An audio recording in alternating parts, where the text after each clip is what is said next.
to There we you. go.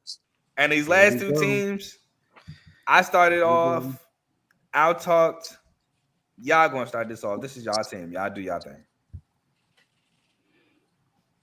All Hmm. right. Well, Miami, uh, a terrible end to the season. Overall, yes, the season was a step up from the previous seasons. Every year, Mario has been there. We've Spit it taken out. a step forward. I know what you're gonna say. Spit it out. The recruiting has been better. However, there's also just that one game or two games every season that he's been a coach that he just messes up the bed. You know what I mean? And we can go to 2018 in Arizona. We can go to 2019 in Arizona State, 2021 in Stanford, both 2023 and 2024 Georgia Tech, and also last year Syracuse. So That's not yes, his fault. I'm not gonna put you. You can't put they're that on not Chris they're Paul. not they're not all his fault, but the thing is when you're the captain of the ship, the stuff falls on you. You know what I mean? Restrepo fumbled, didn't Yep. Restrepo fumbled, but also like our I team don't. lost its way last year, especially defensively. They lost their way. We didn't I have mean, the we didn't pass have a rush that we defense. should he? I have was about to had. say, bro, you can't put that on him, no, bro. I Y'all don't didn't blame have him a on that. defense. We had It's no not defense. it's I not don't think all on him. It's not all on him, no. But when there's situations where okay, we are in the lead and they're not even taking the opportunity to just continue to run the ball, hence the Syracuse game. Like there are certain times where there's coaching decisions and it's time clock management and it's just play calling. It's just things where it's like we seem very outcoached in certain aspects of the game, I give you that. especially in the games that we lose. so. So it's like, This what I'll give you, right? I'm listening. And I feel you. This is what I'll give you. I give you this. Y'all played with fire the entirety of last year when it comes to Mm-hmm. playing from behind 1,000%. and playing with the lead. Y'all played with fire, and I And feel that's like, culture. yeah, And I that's feel like yeah, culture. the coaching could get blamed for that because that Cal game was insane. Y'all played with stupid fire in that game, I thought that was game. I thought that game was over multiple times. I was bro. like, I this is thought not y'all was over. The that's a game y'all Virginia should have Tech lost. game. The Yeah, Virginia that's Tech another game game. y'all should have lost. The week Mm-hmm. before. Yeah, yeah, I played with stupid fire. I give you that for coaching. We play with fire, but I think the fire that we play with, yes, it is. I think it's the culture that Mario has instilled in these past 3 years because he's very big on competition.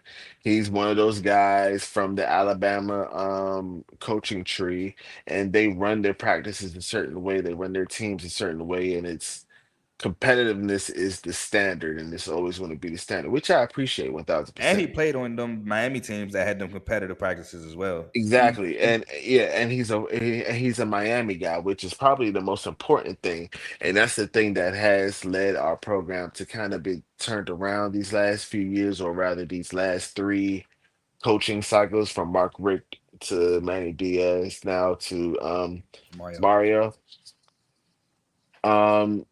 Obviously we lose a lot. We lose the guy, in my opinion, who should have won the Heisman. We lose. Okay. Listen. We Okay. lose our top rusher. We lose our top six pass catchers. Mm-hmm. You know what I mean? So there is a lot of um production to be replaced from last season on the offense.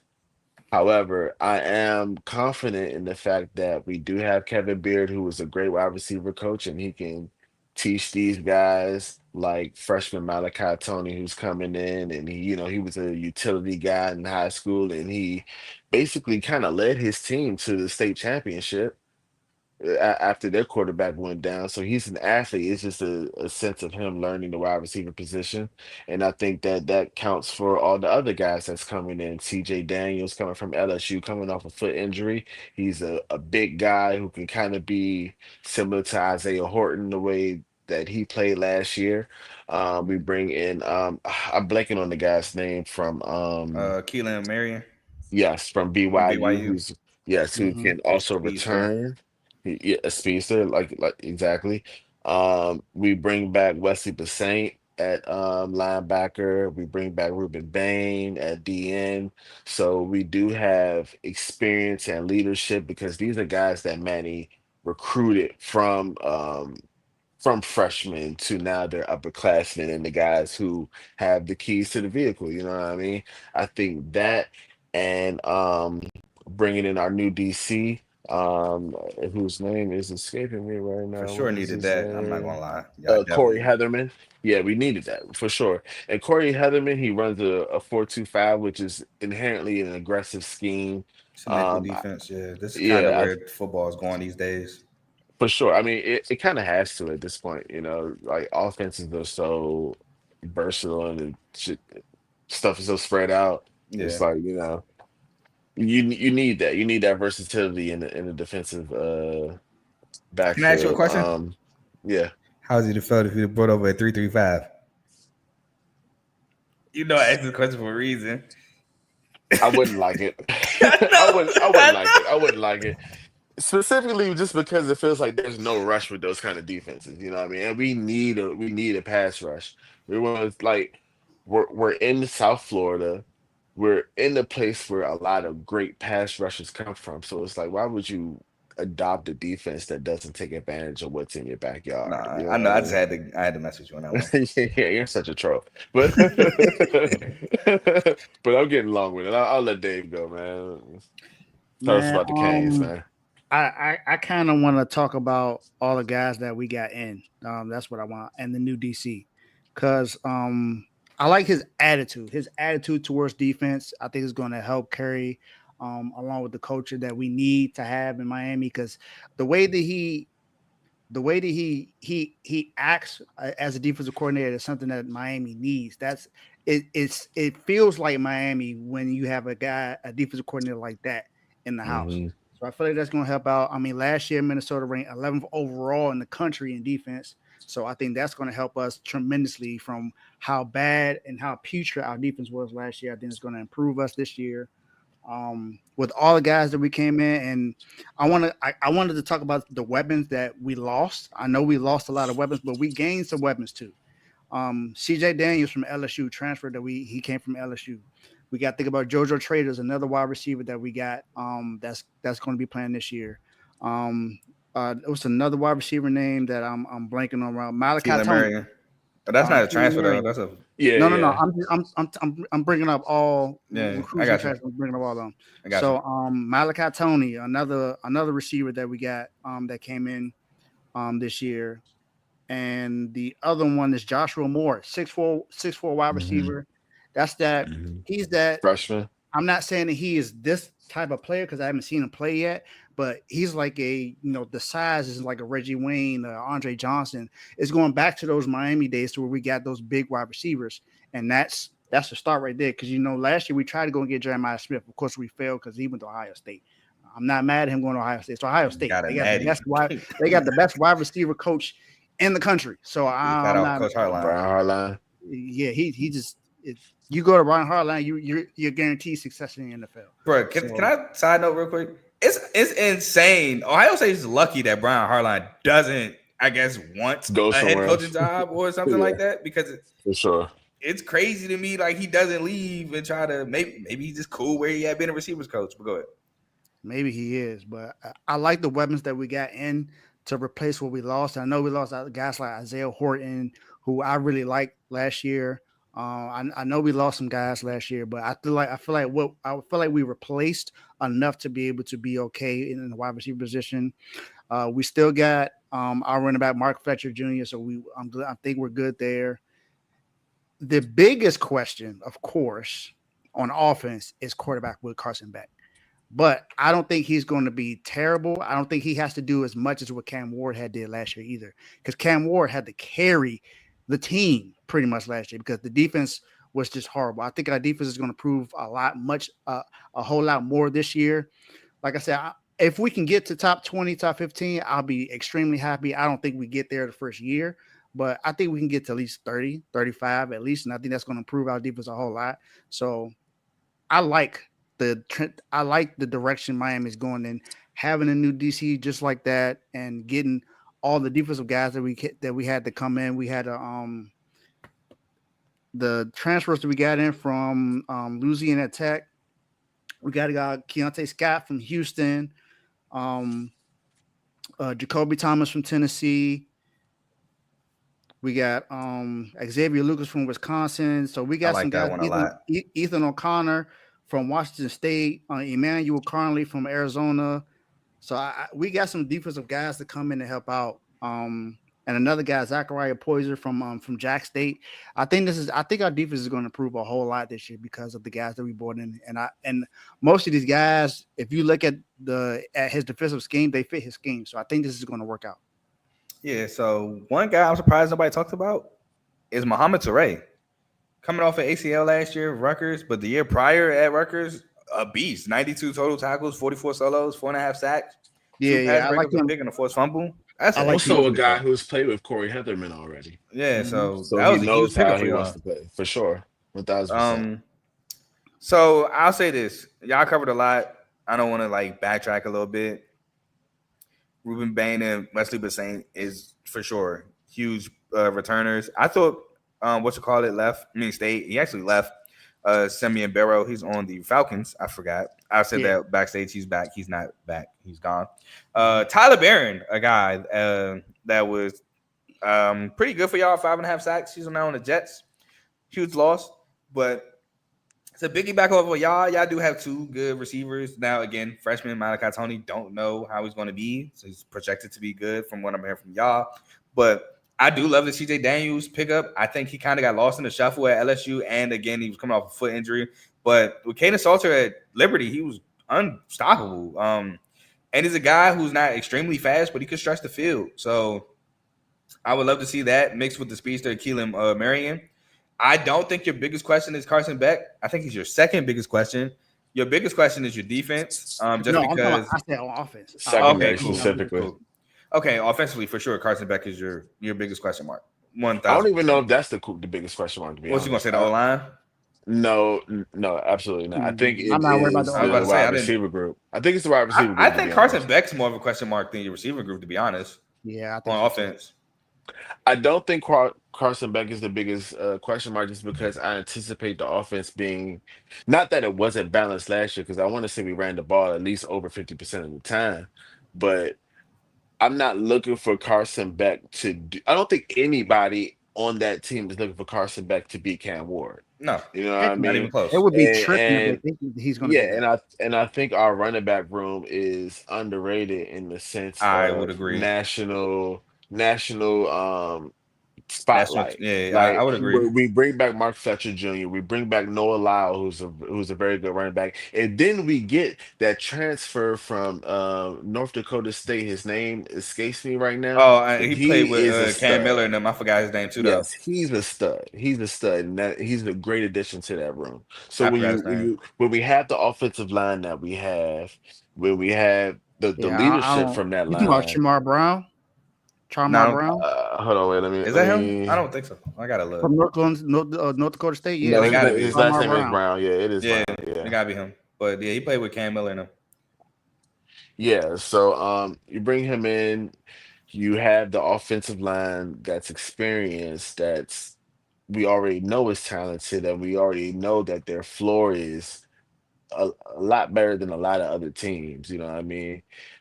When you have that, it's like, okay, Carson Beck just needs to be able just to play within himself, play where he's comfortable. You know what I mean? So that's where I'm like, okay, now it's on the wide receiver group to show that they can Win on third downs and stuff like that. exactly win on third downs, play smart, play with, find the holes in the zone, be able to Beat to man coverage. I got you. communicate with him, and they had that chemistry that Cam had with the other team, with the other receivers. And I think that, you know, what I've seen, even though today was the first fall practice, like I see Carson back out there with the receivers. I see them talking and working on the communication. I see him being a leader. I see him trying to lead, like, just take that step forward and be the guy. And that gives me confidence. I am concerned about the defensive backfield, but I think we also bring in a lot of people from the transfer portal. We're bringing in upperclassmen guys. We're bringing in Zachariah Poyer from Jacksonville State, who was a freshman All-American. We Hmm. have OJ Frederick coming back. We have Damari Brown coming back off of injury. So it's like there are pieces there already that we can piggyback off of the foundation that Mario has already laid. So it's like at this point, it's just how do these guys mesh together? How can we communicate when the game is moving fast and things like that? And we're going to have a immediate test off the back with Notre Dame. So I'm very interested to see what we're going to do. Same. Yeah, and another transfer that y'all didn't talk about, which I think is a big addition, is Alex Bowman, the tight end from Tulane. Because what is Mm, a quarterback's best friend? A tight end, and I think 1,000%. he's a very productive one. Especially losing Elijah Arroyo and Cam McCormick, even though mainly Elijah Arroyo, but I think he does Yeah, a great yeah. job in filling that production in. So I do like that as well. But I got some numbers for y'all, and then we can get into the schedule.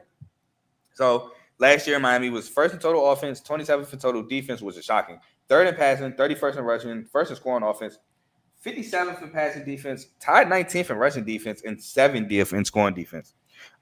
First game of the year, Notre Dame. I actually have y'all winning. Yeah, I have us winning. I have us losing. Ooh, okay. I'm not too mad at that because it took me a Yeah, minute I'm to pick not. this I'm game. not. I'm not. I honestly look. I can see from the perspective of Marcus Freeman, really good head coach, going to have a really good defense. That's what he's going to. That's going to be his mo. Jeremiah Love coming back, Hmm. phenomenal running back. Can y'all stop the run? Is a big question. So I can Yeah, see that. that's all. That's everything that was running through my head. You said it, just about everything that ran through my head, and I was just like, I don't know if that's going to happen the first game off the bat. I can see that. I'm not mad Yeah, at you for that. yeah, but I feel like our front seven is more of a strength than the backside of the defense. So I can see us being run stoppers more than I can see us just being a straight great coverage team. That's All the only right. reason I'm like, okay, I see us winning. All right. Next game we have Bethune Cookman W. W, The South Florida W. W. the At home versus Florida. Have as an L. I got W. for the sake of not being that guy, I'll say we do well. I honestly thought you. Hey, you're a good man. You're a good man. You Cause I'm you, gonna you say know that. where everybody knows where my heart is. Yeah, Like, you're a good man. I ain't I gonna don't think we say. have to question I ain't gonna it. say no more. But you a good man. At Florida State, I have as a win. Win, When Louisville, I have as an L. I win, know. I know. I know. I yeah, know. yeah, yeah, yeah. Stanford W. win. Ooh, I have us winning every game after this. So do I. I have y'all losing 2 games after this. Oh my God, you are insane. Who you got to Sorry. listen to? SMU and Syracuse SMU is one of them. SMU At for sure SMU, is one of them. It's either Virginia Tech or Pitt? or Pitt. Yeah. it's Pitt. It's Pitt, bro. I don't think we lose that. Look, At judging off, Pitt, but if you base last it game of off the last season. season, you know what I mean. If you base it Look, off last season, last game of the we had season. everything. We had everything to play for. Hmm. Last game of the season. You're not in the ACC title race. Well, you'll be in the race here at 5-2. I think you'll be in the race. But I saw y'all choke it away once. Not even trying to be funny. Bruh. I literally remember having this jersey on, watching that joint with my girl, and I'm like, all right, I'm thinking like, oh, it's all cool when we, just scoring in the beginning. And then I'm on my phone, I'm just like the group chat going crazy. I'm like, I look up, I'm like, wait, why is it like, why are they still hanging around? Like, what's going on in defense? And then every time they just kept getting third downs, this dude, And it's on the road, bruh. Kyle McCord just kept. No, it wasn't on the road. Oh, we No, were on I'm the road. talking We about were on the road. Yeah, this. I'm yeah, talking yeah. about the Pitt game. It's on the road. Yeah, and we were on the road last year too. So I get it. I don't agree, but I get it. I have y'all going 8-4, 5-3, taking the under 9.5 win total. Oh, yeah, yeah. I have us going 11-1. I got us going 11-1 too. Wait, your only loss is Florida? I'm not And my only surprised. loss is Notre Dame. Yeah, you only lost Notre Dame. I'm not surprised. I'm not surprised at either one of y'all. Come on now. I ain't I'm gonna get not. too out of body. I respect it though. At least you ain't say 12-0 like last year. Even though 12-0 last year was not like too crazy. No, 12-0 Yeah. last year was very feasible, and Yeah. they messed that up. We Dave, can you should stick have around?